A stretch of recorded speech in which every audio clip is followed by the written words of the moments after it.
Hey everybody, JP again, and this is the video that a lot of you have asked me for, and finally getting around to. This is the Dave Jerden guitar technique overview for his sextuple tracked rhythm guitars, and that would be 3 pairs of tracks using 3 different amplifiers, and sometimes 3 different guitars, but we won't get that crazy. We'll just really talk about the amplifiers here. Different amps for high, mid, and low frequencies. And each one was doubled. So you get 3 pairs that way. Mostly identical. There's some variation you could do, within them. And I played around with that a little bit too. But also, as I know a lot of you are mixers or aspiring mixers, and when you get something to mix, you might only have a pair of guitar tracks to work with. Hopefully a pair of clean DIs that you can manipulate. So I also did a pair of DIs that I reamped through all 3 amps. So that way you can hear the results of doing that and how you can get a similar result that way. I still think playing them 6 times works, much to Scott Ian's chagrin. For those of you who don't know, I was fortunate enough to work with Anthrax in 2001 on the We've Come For You All sessions. And Scott Ian shared some insight into working with Dave Jerden with me, which I'm really, really grateful for, going back to the sound of white noise. So we'll get into that a little later too, but we're really going to focus on the Alice in Chains stuff, because Alice in Chains Dirt was the first album that this technique was used on. It was also the first album Dave Jerden did with Brian Karlstrom as an engineer, and sadly they are both no longer with us. So gonna hopefully pay tribute to them as respectfully as I can with this. Brian Karlstrom was a huge fan of Summit audio gear, and I'm using Summit plugins on all of these guitars, and I also tracked them all through my Summit MPC 100A mic pre-compressor, just to kind of get the same vibe happening. Now, there's a lot of debate, conjecture, and contradiction about what guitars were used on these albums. So before we get into Dirt, we need to talk a little bit about the album that preceded it, Facelift, Alice in Chains' debut album that really put the band and put Jerry on the map, for sure. Dave Jerden already had a very successful career as a producer up to that point. His engineer on Facelift was a guy named Ronnie Champagne, fantastic engineer, producer, and musician in his own right.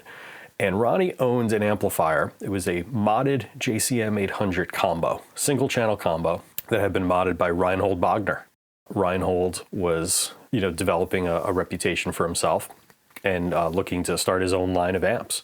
So Ronnie had this amp that he absolutely loved. And Jerry came into the studio to do Facelift. He had been playing through a Randall combo. And he also absolutely loved this Bogner modded amp.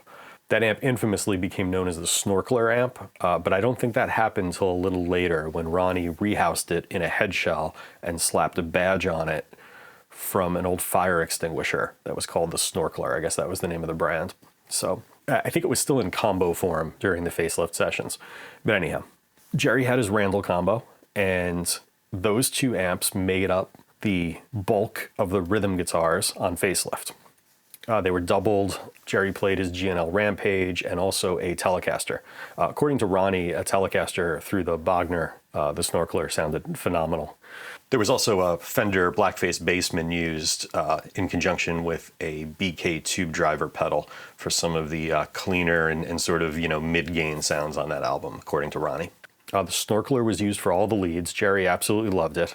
This amp was also a big part of Jane's Addiction's Ritual de lo Habitual album. Dave Navarro played through it for that album, which Ronnie engineered and Dave Jerden produced as well. So it was actually this modified Marshall that kind of got both Jerry Cantrell and Dave Jerden going towards Bogner amplifiers, which would become a big part of both of their sounds moving forward. Jerry went to Reinhold to get his own, but Reinhold said, I'm not doing that anymore. I'm building my own amps. So Jerry had to settle for a Bogner Fish preamp. I mean, most of us could be so lucky. The Fish preamp became Jerry's main thing for a couple of years there. So it was around this time that Dave Jerden got the idea for using different amps for different frequency ranges. We all know recording guitar, it can be tough sometimes to find one amp that does everything as well as you'd like it to. I believe this came from a conversation he had with either Frank or Dweezil Zappa. I can't remember exactly who it was, but he mentions that that's where the idea came from, using specific amps for the lows, the mids, the highs, and then just blending them rather than trying to EQ it all out of one amp or one pair of amp tracks. Dirt was the first album that was done on, and there's a lot of debate and contradiction about what amps were actually used on it. When Dave Jerden was asked in the past about this, he had said that it was a Rockman Direct for the highs, some kind of modded Marshall. It might have been a Mike Morin modded Marshall for the mids or the main sounds, and a Bogner Fish, Jerry's Bogner Fish for the lows. But that has also changed a little bit from interview to interview. He's also mentioned the Bogner Ecstasy. He's also mentioned no Marshall at all. So I've got to take that with a grain of salt. Now, if you ask Jerry, it's the Rockman for the highs, the Bogner Fish for the main sound, and then either a Mesa dual rectifier prototype head, which would have been really brand new, like fresh off the bench at that time, or one of the 5150 heads that Eddie Van Halen gifted him in 1991 when they were on tour together. And Brian Karlstrom has corroborated Jerry's account of it being the Fish for the mains, a little bit of Rockman on top, and a dual rectifier prototype for the lows. Bottom line is there were a lot of amps in the room, a lot of things were getting plugged in and tested out. In fact, if you look at this picture of engineer Brian Karlstrom from the mid-90s, he's next to Dave Jerden's amp rack, which has most of the models we're talking about in it. We've got a Bogner Ecstasy down there, we've got a Blackface Bassman, several Voxes, and a matchless head, which we're going to talk about later on with Scott Ian and Anthrax. And also Bogner Fish preamp and a VHT 2150 power amp. The only thing I don't see in here is the Rockman, but that could have just been in someone's pocket. So I figured I would use some of my own amps for this. So I'm using the main sound.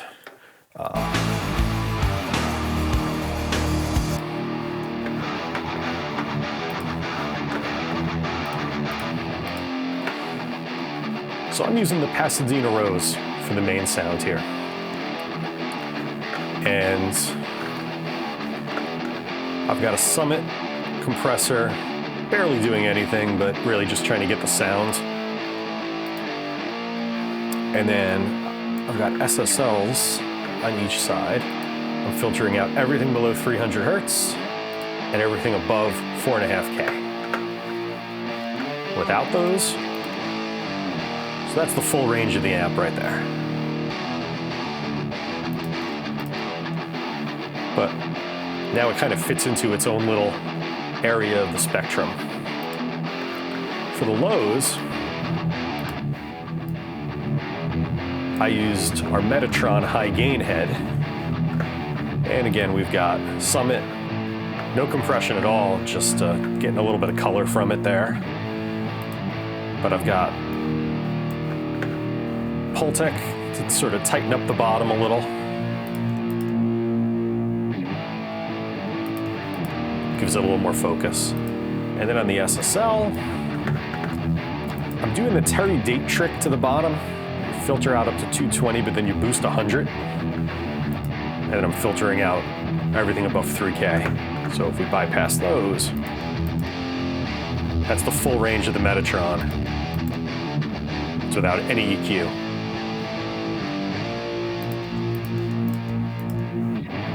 So now it fits into its range a little better there. And now, if we bring that up with our mains, we can add as much bottom to the mains as we want.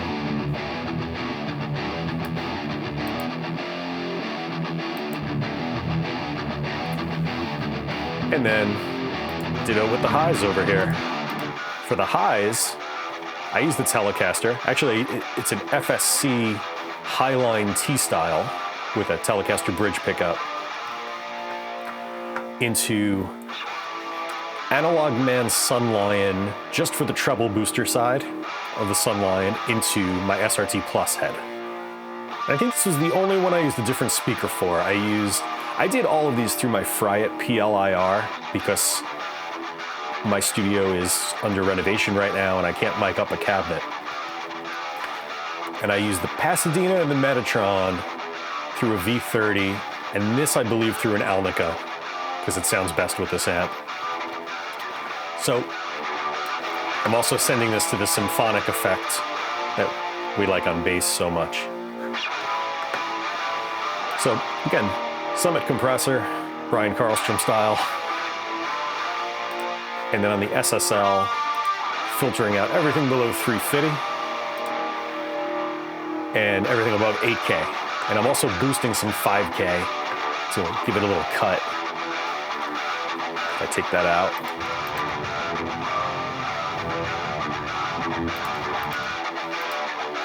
And then on the Pultec, I'm boosting some top and attenuating as well to kind of give it a little focus.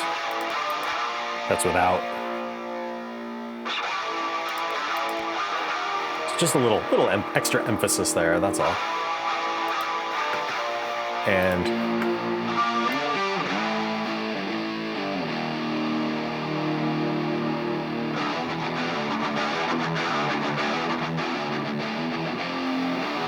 so they really work nicely together like that.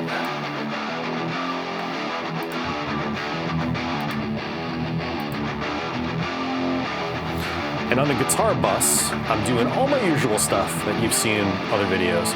Massive passive with all the boosts I like, 270, 2K, 820. Distressor 1-to-1, distortion 3, a little bit of oxide, and then something new. The Alkane saturator. Check this out. That's without it. Isn't that cool? And I'm really not pushing it that hard. I'm on tape mode.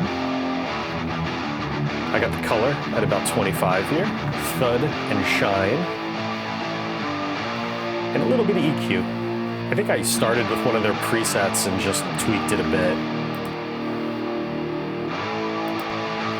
But I really like what this plugin does. Especially since it's kind of the same colors as the Dirt album cover. So maybe it's just a little bias going on there, but I really like that. So now what I want to do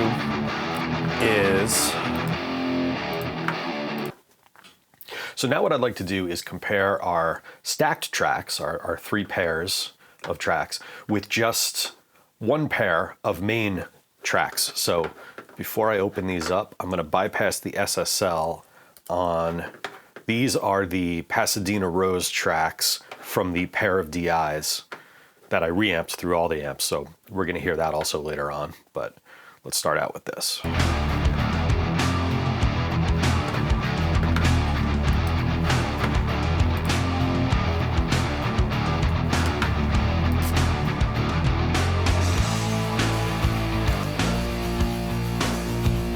So that's full range Pasadena Rose pair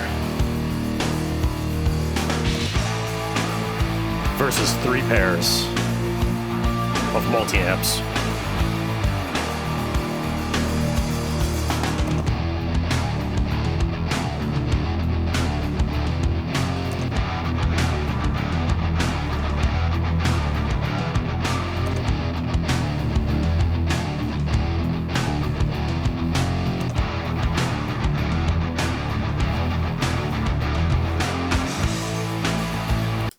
So yeah, the 6 sextuple stacked tracks, or the 3 pairs of tracks, definitely sound a lot bigger than just the pair, but the pair is certainly not bad.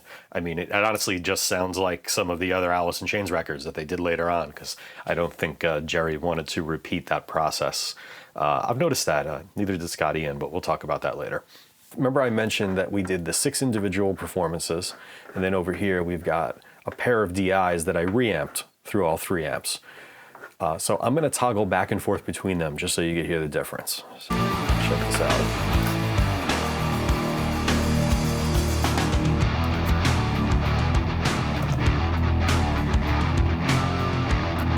Those are the DIs.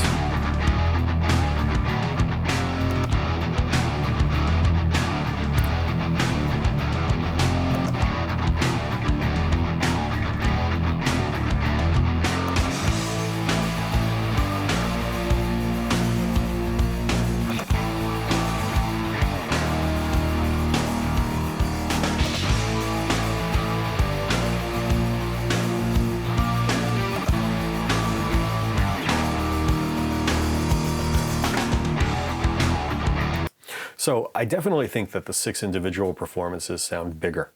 I prefer them, but again, not always in a situation where we could do that. Sometimes we just have to work with what we're given, right? So the one thing to look out for with the DIs is phase issues, and I ran into one. See, the phase issues, when you're performing each track separately, they really don't become an issue there. They only become an issue when you're running the same performance through multiple paths. So what happened was I found out that the Metatron was out of phase.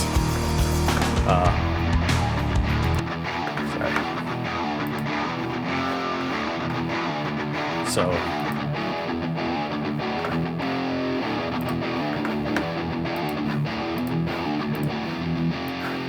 So it doesn't sound bad, but there was something off, especially when I compared it to the other performances I did. And I realized they were just out of phase with the other 2 guitars. The Pasadena Rose and the SRT Plus were in perfect phase with each other. So, it doesn't mean there's anything wrong with it. What it is there's an extra gain stage in that amp, and every time you pass signal through a tube, a triode gain stage, it flips your phase. Your phase gets inverted. And there's a 4th stage in the preamp of that amp, and there's only 3 stages in the Pasadena. And the SRT only has 1, which would put it in line with the Pasadena. So yeah, just a little something I never actually thought of before I ran the same audio through both heads at the same time. So yeah, I thought that was kind of interesting. I mentioned Anthrax earlier, and getting back to the amps that were used, it's a little clearer what was used on that album than the Alice in Chains albums. Scott specifically said that he used his Marshall Silver Jubilee head with TC Electronics line booster going into it. That was the same amp, that was the same rig he came into the studio with in 2001 as well. Then he mentioned that they used a matchless, I believe it was the HC30. It was the head version of the DC30. There's a picture of it in Dave Jerden's amp rack. So he's got the matchless HC30, and he ran a Red Army distortion pedal into it, which is a very rare pedal from the late 80s. I believe it was Mike Matthews when he first took over Electro Harmonics, or Sovtech. It was a variation on the Big Muff. And very rare pedal, sounds fantastic. And they actually used that for the lows. I never would have guessed that a matchless would be used for the lows, but Scott said it was this real doomy, sludgy sound. And they actually played some 6-string, some Dan Electro 6-string bass through it for some parts too. So he's got the matchless for the lows, the Marshall Jubilee, and then a Bogner. And he didn't specify which one was used for the highs. I actually almost think the Marshall might have done better for the highs, for that real cutting top. But yeah, I'm not sure. He didn't specify which Bogner it was either, if it was the Ecstasy or the Fish.